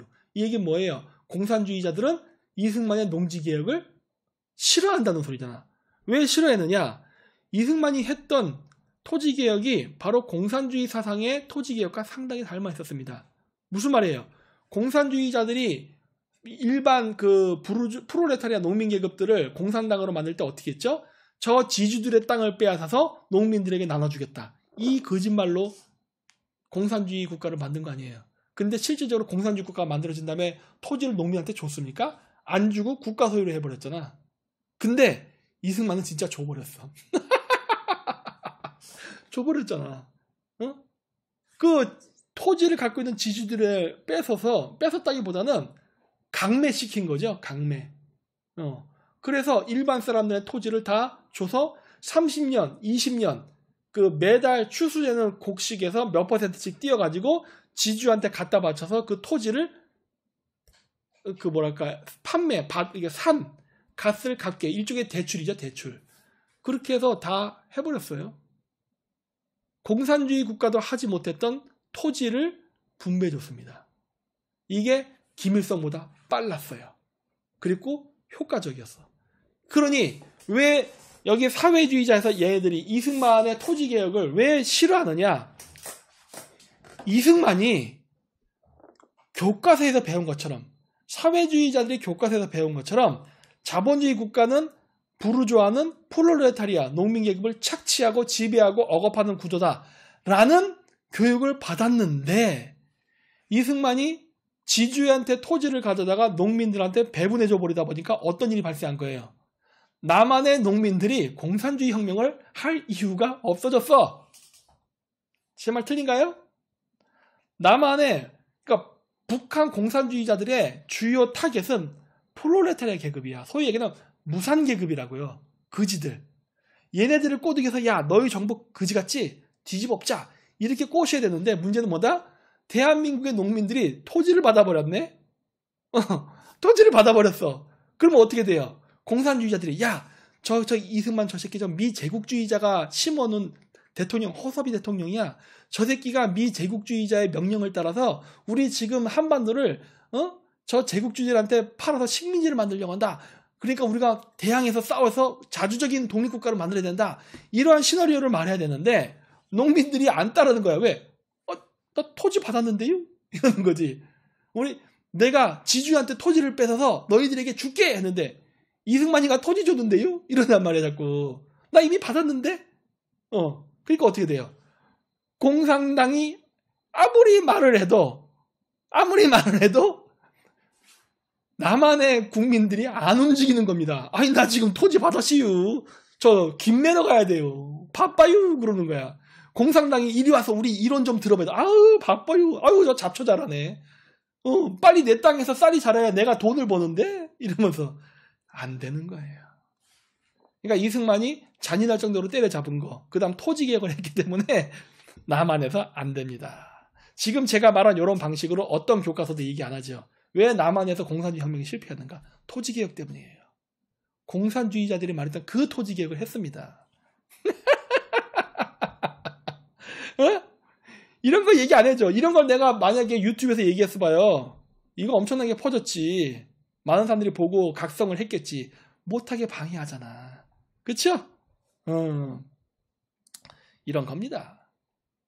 자, 그래서 격렬하게 반대했던 사람들이 바로 누구예요? 민주당 애들이잖아.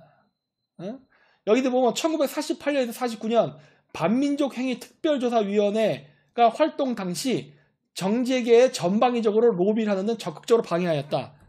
여기 욕을 여러분 테레비에 있죠? 테레비에서 그 반민특위 얘기 나오잖아요? 그건 이승만 정권이 못하겠다는 얘기가 나옵니다. 아니야. 민주당도 같이 못하게 했습니다. 같이. 왜? 한민당의 구성원이 누구예요? 전라도 여기 나오잖아요. 호남 지주 중심의 친일파. 전라도 지주 중심의 친일파. 얘네들이었단 말이야. 그래서 못했는데 이승만이 어떻게 해요? 전라도 친일 지주층을 저격하여 조봉암을 입각시키고 농지개혁법을 제정하자 반이승만 세력으로 굳어졌다. 이승만이 결정타를 날린 거죠. 그러다 보니까 어떻게 돼요? 남한을 공산화시키려고 했던 빨갱이들도 이승만을 적대적으로 볼 수밖에 없고, 전라도의 그 친일 지주 세력들도 이승만이가 토지개혁을 해서 이거 백성들에게 나눠주니까 적대적이 될 수밖에 없는 거예요. 따라서 민주당 안에는 친일 지주 세력이라는 부르주아 계급과 프롤레타리아 공산 세력이 물과 기름인데도 불구하고 반 이승만이라는 공통 분모로 민주당이 만들어진 거예요. 이 얘기를 제가 계속 하는 거 아니에요. 계속. 왜 문재인과 이재명이 싸우느냐. 뿌리가 여기에 있기 때문에 그래요. 호남의 친일 지주 세력들은 나중에 어떻게 됩니까? 친미 세력으로 바뀝니다. 그래서 문재인이 친미파라고 얘기하는 거예요. 저희가. 뿌리를 봐야지. 뿌리를. 저 정당의 뿌리. 그렇기 때문에 민주당은 항상 이 두 개의 계파가 서로 치열하게 싸운다고. 그렇죠? 이해되시죠? 이제. 여러분들이 이거를 그냥 이념상안으로 보면은 이게 절대 안 보여요. 그냥 국민의힘당 우파, 민주당 좌파. 이래갖고 지금 말하는 제가 이거를 이 배경을 알아야만 왜 민주당에서 저런 일이 벌어진지를 이해할 수 있게 된다고. 응? 이렇게 된 겁니다. 자, 그래서 결국 뭐예요? 오늘날 민주당은 누가 만드느냐? 유림 세력. 친중 세력. 바로 김구. 마찬가지죠? 김구 선생은 빨갱이 아니었습니다. 근데 그 김구를 추종했던 세력들이 여기에 들어와 있죠. 근데 이 사람들이 친중적 성격을 가져요. 왜? 상해 독립운동할 때부터 장개석과 모택동과 교류를 많이 했거든. 그리고 의병 출신들이 많습니다. 좋게 얘기해서 의병 출신, 나쁘게 하면 뭐다? 자유시 참변 때 스탈린에 의해서 끌려간 빨갱이화된 적군, 조선의용대 같은 한국 사람들이에요. 그 다음 독립군 출신, 지금 제가 얘기했죠? 그리고 친일파, 이미 설명했죠? 전라도 출신. 보이십니까? 왜 전라도 지방이 그렇게 공산주의적인 사고방식을 갖고 있는지가 이 배경에 있는 거예요. 이 배경에. 전라도 지역은 계속 공산주의 세력이 활개를 칠 수밖에 없는 환경이었습니다. 우리나라에 그럼 경상도에는 빨갱이가 없냐? 있습니다. 왜 없어요? 그러니까 그 빨갱이가 어느 지역에 보통 있느냐? 농사가 가능한 지역을 중심으로 있습니다. 농사가 가능한 지역으로. 왜? 우리 동양에서는 노동자라는 게 없었어요. 서양에는 있었지만 우리는 없었습니다. 그러다 보니까 나중에 모택동이 무슨 말을 만드니까 노농자라는 걸 만들잖아요. 노동자와 농민. 왜? 서양은 산업화가 됐기 때문에 공장에서 일하는 노동자가 있었고, 그 노동자 계급이 바로 자본가인 젠틀리 계급과의 대립이 있었기 때문에 공산주의 혁명을 해야 된다. 이런 얘기를 한 거지만 동양권 국가는 산업혁명이 없었거든. 그냥 봉공체제였어요. 그러니까 노동자는 없어. 공장에서 일하는 농민밖에 없어요. 그렇기 때문에 노농이라는 얘기가 만들어진 겁니다. 단어가.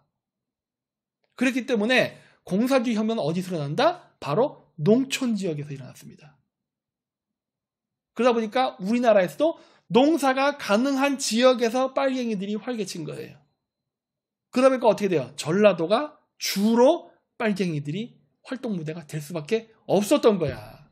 경상도도 있죠. 바로 안동, 대구, 김해 이런 데죠. 평야지대가 있는데 농사가 가능한 지역에서 공산주의자들은 활개를 쳤습니다. 그렇죠? 이게 정확한 저의 역사 해석이지. 지금 제가 말한 이게 바로 정확한 해석이죠. 그렇기 때문에 우리가 선거만 할 때 전라도 지역이 이상하게 뭉치고 이상하게 활동한 이유가 바로 여기에 뿌리를 두고 있는 겁니다. 여기에 뿌리를 두고 있는 거예요. 왜 전라도 사람들이 그렇게 반미적이냐? 얘기했잖아요. 이승만 정권, 미국에 의해서 대통령이 된 이승만 정권이 토지개혁을 했기 때문에, 그래서 그 전라도의 지주계급들이 토지를 빼앗겼기 때문에 자신의 토지를 빼앗은 이승만이 미우니까 미국도 미운 겁니다. 그래서 반미주의자가 돼요. 그렇죠? 이런 것들, 메커니즘. 이런 배경을 알고 우리가 역사를 봐야 되는 거예요. 근데 우리는 이런 배경을 전혀 설명 안 해주죠. 그리고 나서 또 한 가지 결정적인 비극이 있었죠. 바로 이겁니다. 미국이 에치슨 라인을 바깥으로 걷버려요. 일본까지만 보호하겠다. 이러니까 어떻게 된 겁니까? 김일성과 박헌영이가 옳았구나. 이게 웬 떡이냐 하고 난리친 겁니다. 저 에치슨 라인이 거졌을 때 이승만도 얘기했습니다. 미국한테. 에치슨 라인을 이따위로 그어버리게 되면은 북한군이 남한을 침략할 수 있다. 에치슨 라인을 남한까지 포함시켜라 라고 하지만 미국은 반응을 하지 않습니다. 왜 그랬을까요? 왜 미국은 이거에 대해서 반응하지 않았을까요?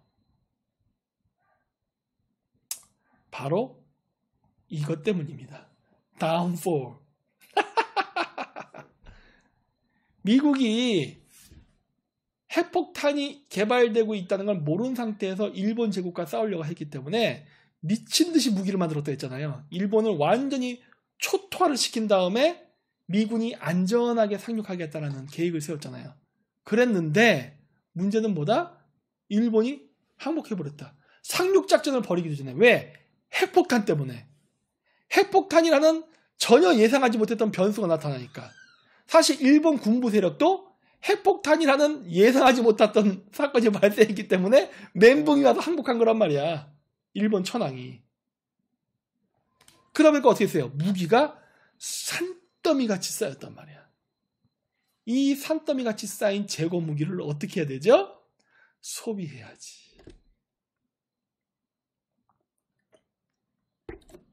나는 여기에 6.25 전쟁의 배경이 있다라고 봅니다. 나는 북침이냐 남침이냐? 당연히 남침입니다. 그렇죠? 이건 누가 뭐래도 남침이 맞아. 북한이 쳐들어왔어요. 그랬고 실질적으로 소련 문서에도 나왔죠. 김일성과 박헌영이가 스탈린 만나서 우리에게 돈과 무기를 제공해주면 대한민국을 적화시키겠습니다. 했어. 소련 붕괴된 다음 다 비밀문서 공개됐어요. 남침이야. 근데 스탈린은 왜 그랬을까? 아까 얘기했듯이 이미 나치 독일한테 러시아의 웬만한 대도시는 다 박살났습니다. 뭐 오데사, 키예프, 그때 소련 땅이었으니까 우크라이나도, 그 다음에 뭐 레닌그라드, 모스크바 다 박살났어요. 다 박살나서 소련도 전후 복구에 굉장히 정신이 없을 텐데 무기와 돈을 제공해 줍니다. 소련은 왜 그랬을까?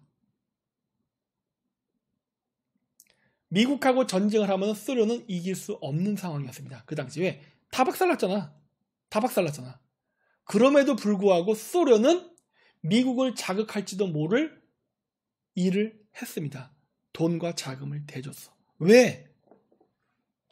나는 이거를 스탈린이 미국에게 신세를 갚은 거라고 생각합니다. 여러분 2차 세계대전 초반에 어떻게 되냐면 나치가 소련을 공격했을 때 소련군들이 나치한테 전쟁하자마자 한 반나절인가 만에 소련군이 보유했던 전 병력의 50%가 날아가 버립니다. 이 소련 당나라 군대가 나치군과 한번 붙자마자 전투력의 50%가 그냥 날아가요. 그러면 나라 망한 거예요. 스탈린이 한때 나치군이 모스크바에 막 진격해 들어오니까 그 시베리아 기차 타고 블라디보스톡으로 도망가려고 그랬었어요.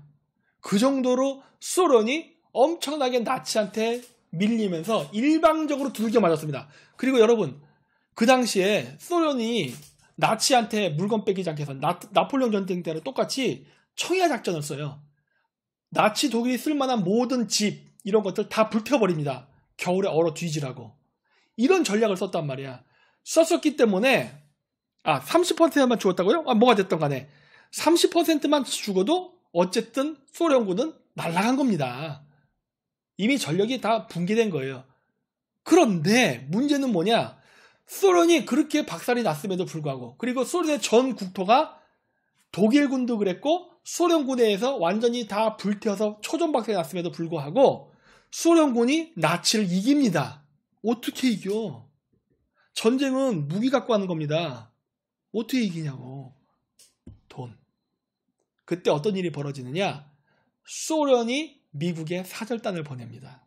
그래서 월스트리트에 가가지고 미국 사람들한테 야, 나치가 우리를 쳐들어오고 있다. 나치를 막을 방법이 없다. 쟤네들 너무 훈련도 잘 돼 있고 무기도 너무 좋다. 이대로 가면은 우리가 질 것이다.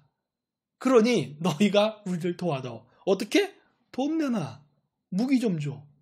이렇게 해서 미국이 승인을 해줍니다. 그래서 엄청난 양의 무기와 돈을 소련군한테 지원해줘요. 그러니까 초전에 러시아가 완전히 발려갖고 다 밀렸는데도 불구하고 끊임없이 끈질기게 장기전을 해갖고 결국 나치 독일을 무너뜨린 이유는 바로 미국에 의해서 무한정 자금과 무기가 지원됐기 때문이에요. 나치 독일은 이 자기가 점령한 적엔 자원이 없어요. 유럽에는. 그치? 그래서 있는 자원을 갖고 나눠서 아껴 쓰고 하면서 전쟁을 한 거란 말이야. 하지만 소련은 다르죠. 소련은 자국 지역에 석유도 있고 다 있어요. 전쟁을 지속하게 할 수 있는 자원이 있단 말이야. 단 돈이 없고 갑자기 초전에 박살났기 때문에 무기가 없는 거야. 이 무기를 지원해달라는 거예요. 이걸 해준 거예요, 미국이. 해줬기 때문에 소련이 결국 나치를 이깁니다. 자, 근데 이제 이렇게 하면 어떻게 돼요? 스탈린도 신세 갚아야지. 미국이 안 도와줬으면은 나치가 소련 점령해버렸는데? 네. 그럼 어떻게 해야 돼요? 다운폴 작전 때 만들어놨던 엄청난 양의 무기를 어떻게 해야 되죠? 소진해야지. 그 무기를 소진할 수 있는 방법은 전쟁밖에 없습니다. 그런데 어떻게 돼요? 유럽은 더 이상 전쟁을 할 수가 없어. 더 이상 못해. 끝났어. 어느 지역이 전쟁이 가능한 지역이냐? 바로 여기죠. 대만과 한국.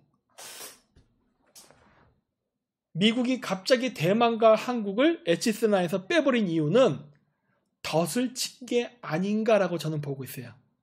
덫을 친 게 아닌가. 이러므로 인해서 중공이나 북한이 오판을 하고 쳐들어가게. 여러분, 중국이 대만 쳐들어갑니다. 한번 쳐들어갔어요. 어떻게 됐습니까? 장개석이가 대만으로 도망갔을 때 모택동이 야, 중국을 완전히 하나로 통일해야겠다 싶어서 대만 공격을 내립니다. 진격명령을. 근데 어떻게 돼요? 개작살납니다. 왜? 그 오합지졸 중공군으로는 바다를 건너서 대만에 상륙하는 게 불가능에 가깝어요. 1차 상륙부대 전멸당하잖아요. 전멸당하고 상륙할 때도 진짜 온갖 뭐 어선 이런 것까지 다 동원해갖고 이건 뭐 우리가 얘기하는 그런 상륙작전이 아니야. 돗대기 시작처럼 막 사람만 잔뜩 태우고서 막 통통매다 싣고서 막 그거를 대만 군대가 기관총과 대포로 다 써서 다 죽여버린단 말이야. 그러니까 어떻게 돼요? 중국은 대만을 먹고는 싶으나 이게 안 되는 거야. 이 전쟁을 할 수가 없는 거예요. 왜? 안 돼. 상륙작전 자체가 불가능해. 그리고 1차 상륙작전 시도했을 때 당시 중국이 보유했던 배들이 대부분 파괴됩니다. 그게 어선이 됐던 군함이 됐던 뭐가 됐던 다 파괴돼 버려요. 뭐 그 당시 중국은 군함도 없었어요. 어쨌든 상륙에 필요한 어떤 배 같은 운송수단이 거의 다 파괴돼 버려요. 대만군에 의해서. 그러니까 어떻게 된다? 전쟁을 못한다. 중국하고 대만을 전쟁 못하면 그 다음은 전쟁 가는 지역이 어디죠? 북한과 남한. 근데 공교롭게 김일성하고 박헌영이가 와갖고 스탈린을 존나 꼬시네. 전쟁 좀 하게 돈과 무기를 달라고. 그러니까 어떻게 된 거예요? 6.25 전쟁 났지. 6.25 전쟁 나니까 어떻게 돼요? 미국은 재고를 소진할 기회를 얻었지요. 스탈린이 왜 북한을 도와줬을까? 나는 여기에 비밀이 있다라고 보는 거예요. 스탈린도 미국에 갚아야 될 빚이 있었던 겁니다. 단 6.25 전쟁이 예상만큼 길게 가지 못했습니다. 그래서 미국이 나중에 베트남전에 다시 또 개입한 것이 아닌가라고 보고 있어요. 그리고 나서 어떻게 됩니까? 미국이 빠집니다. 왜? 재고털이 끝났나 보지. 그래서 재고 소진. 저는 그렇게 보고 있는 거예요. 베트남 전쟁은 미국의 관점에서 이겨도 그만, 쳐도 그만이에요. 왜? 재고만 소진하면 돼. 나머지는 베트남 정부의 몫이야. 근데 베트남 정부는 너무 무능했고 부패했어요. 그래서 결국 자국을 지키지 못했던 겁니다. 그것까지는 미국의 몫이 아니었던 거야. 자, 그래서 오늘 이제 방송의 결론인데, 네. 한 3년 정도 했습니다. 6.25. 예. 2년 반인가? 하여튼 뭐 그 정도 했어요. 했는데, 자, 그래서 오늘의 결론은 뭐냐면 이 지도입니다. 잘 보세요. 2차 세계대전 때와 비슷합니다. 지금 러시아는 우크라이나에서 뒤지게 싸웠어요. 이제 러시아도 지쳤고 우크라이나도 지쳤습니다. 그렇죠? 자, 전쟁은 계속돼야 됩니다. The show must go on. 응? 미국은 지금 엄청나게 달러를 찍어서 미국 경제가 무너지는 것을 막고 있습니다. 미국 경제에 군데군데에서 마구마구 지금 문제가 생기고 있어요. 미친 듯이 달러를 찍어서 막고 있어. 응? 그런데 러시아와 우크라이나가 언제까지 저지랄을 떨까요? 물론 장기전으로 가지만 한계가 온다고. 한계. 나는 그 한계가 언제쯤 올 거라고 보냐면 이번 미국 대선입니다. 이번 미국 대선에서 트럼프만 대통령이 된다면 진짜 많은 것들이 스무스하게 해결돼요. 미국과 러시아의 갈등도 해결이 될 거고 중동에서 미국과의 갈등도 해결이 될 겁니다. 많은 부분들이 해결이 돼. 근데 이 해결이 되는 게 제가 왜 불안하다고 했느냐? 여기가 남았거든. 여기가 2차 세계대전 말기와 상당히 비슷합니다. 미국은 아직도 달러를 풀어야 됩니다. 아직도 달러를 풀어야만 돼. 근데 우크라이나 전쟁이 끝나버리게 되면 안 돼요. 트럼프가 대통령이 되면 우크라이나 전쟁 끝낼 수 있습니다. 그냥 지원 안 해버리면 끝나는 거야. 더 이상 하기 싫어. 문제는 뭐다? 미국 경제 자체가 못 받아준다, 그거를. 이렇게 되면 이게 내 소설이에요, 내 소설. 트럼프가 우크라이나 전쟁을 종속시켜서 러시아와 환심을 사고 사우디아라비아 중동 국가들 환심을 사면서 미국의 떨어졌던 대중적 이미지를 격상시킬 수 있다고 봐요. 좋아. 그건 좋은데 문제는 뭐다? 미국은 계속 달러를 방출해야만 된다. 근데 우크라이나 전쟁이 끝나면 더 이상 방출할 수 없게 된다. 명예는 회복하지만 경제적 실리는 잃어버릴 수 있다. 따라서 어떻게 된다? 중동 지역에서 동유럽 지역에서 떨어졌던 바이든에서 떨어졌던 위신을 회복함과 동시에 경제적 실리도 찾으려면은 달러는 계속 방출이 돼야만 된다. 그러려면은 과거 6.25 전쟁 때의 상황과 비슷해진다예요. 대만군이 제대로 못 싸워준다면 대만군이 제대로 못 싸워준다면 그래서 중국 시진핑이 희망을 갖고 대만을 지속적으로 싸워서 점령하고자 하는 의지가 있다면 한반도는 그래도 조금은 안전하지 않을까 싶은 거예요. 조금은. 물론 우리 같이 영향을 받아요. 같이 영향을 받는데 시진핑이 근데 과거 장개선 모택동 때처럼 어림없다 이렇게 되면은 문제가 커진다는 거지. 대만 상륙작전 어림없다 이렇게 되면은 이러면 좀 우리가 좀 위험해진다는 거지. 좀 중국이 초전 공격을 해서 대만을 빠바방 공격하고 뭐 대만의 한 3분의 1을 상륙작전에서 점령했다. 그러면서 대만 내에서 막 치열하게 전쟁을 한다. 그러면 저쪽에 많이 쏠리니까 그래도 상대적으로 한국이 조금 안전하지 않을까 싶은데 어림없다 이렇게 되면 남북한이 위험해집니다. 무슨 말인지 아시죠? 무슨 말인지 아시겠죠? 대만 전쟁이 나는 거 한반도도 같이 위험한 거예요. 이 당시에도 그랬잖아. 이 당시에도 같이 위험했어요. 같이 위험했으나 여러분은 아시겠지만 북한도 함부로 움직이지 못한다고요. 왜? 북한이 선빵을 때리는 순간 유엔에서 개입해버리기 때문에. 그러니까 북한도 웬만하면 선빵을 때리면 안 돼. 웬만하면은 주춤 고민을 할 거예요.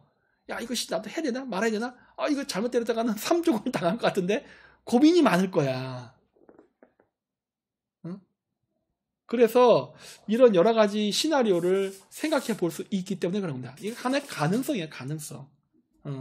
대만 전쟁하면 한 번 더 위험해집니다. 그거는 위험해지는 건데 그래도 중국이 좀 더 대만에 집중을 하게 되니까 남한의 신경을 덜 쓰게 되죠. 그리고 여러분 전쟁하면 이번에 러시아도 봤지만 돈을 무지막지하게 쓰거든. 중국이 대만 통일전쟁 하는데 돈을 무지막지하게 쓰면 중국이 북한 지원해주는데 신경 쓰겠어요? 이미 푸틴은 우크라이나 전쟁 때도 거덜났고 중국도 대만 전쟁에 집중하는데 북한한테 자금 지원이나 물적 자원이 제대로 가겠냐고. 그럼 북한 혼자 남한을 쳐야 되는 상황이 발생한단 말이야. 그쵸? 혼자 쳐야 되는 거예요. 그럼 북한이 그 리스크를 못 갖고 가죠. 한 가지 방법은 있죠. 뭐다? 아까 얘기했지? 남한의 빨갱이들이 반정부 활동을 하고 쿠데타를 일으켜준다면 북한군은 서울까지만 점령한다면 과거 6.25처럼 그러면 해볼만 하긴 하지. 그러나 그것도 쉬운 결정은 아니다. 왜? 실패하는 순간 이번엔 갑니다. 김정인이. 왜 가느냐?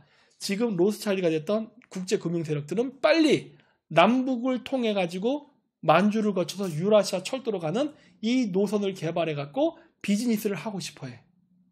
김정은이가 자기가 뒤져야 될 명분을 제공해주면 가는 거예요. 아직까지는 없기 때문에 긴장 상태만 유지하는데. 따라서 쉽지가 않아 김정은도. 네. 그래서 저는 대만이 적당히 파이팅을 해주기를 바랍니다. 너무 잘 싸우면 안 돼.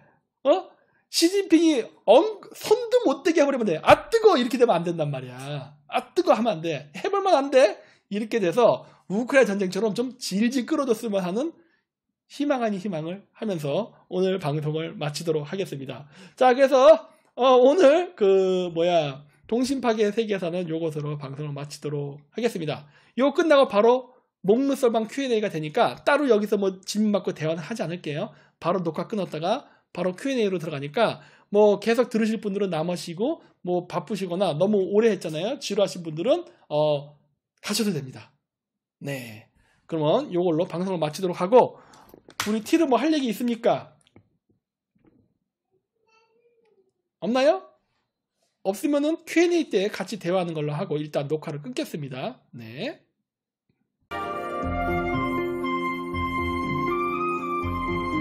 대박.